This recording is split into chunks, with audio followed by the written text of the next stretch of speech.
So let's get a few measurements. Not nearly as much snow as the forecast indicated there could have been, but there's a little bit of snow. Let's see how deep it is.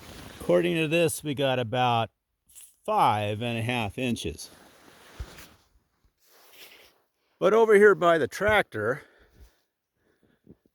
it says only 4 inches.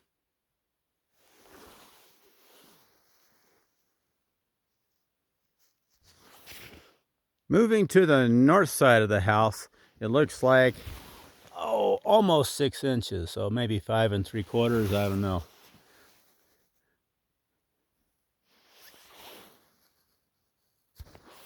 And the west side of the house looks like we have about 5 3/4, 5.5 or so also.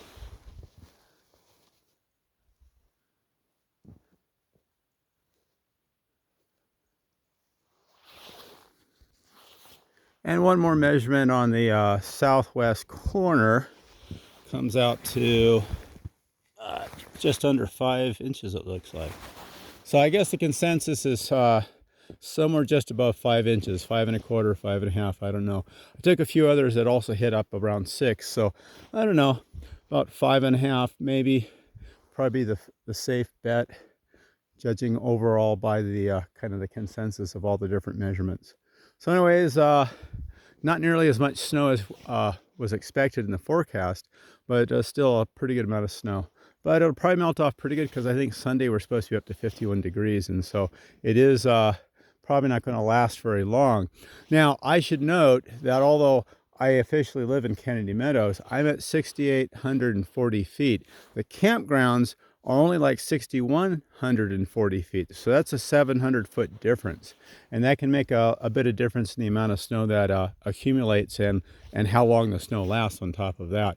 I'm in a very, I'm in a canyon where I have a fairly high ridge on the west and a fairly high ridge on the east, and so I don't get as much sun as a lot of other parts of Kennedy Meadows gets. So the snow tends to last a little bit longer right here.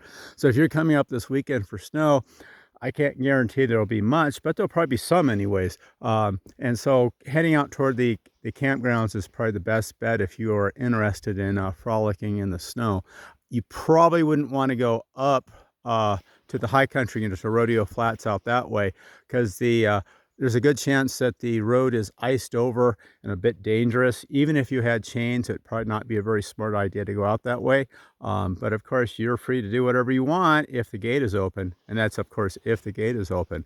But if you get in trouble, you're likely to require assistance, and that's not a very fair situation to put our volunteers up here in. So be careful and don't do anything stupid. Because we've had already 2 cases where stupid people did stupid things, and our volunteers here had to go out and help them. And these are unpaid people who go out, out of their own goodwill to help people.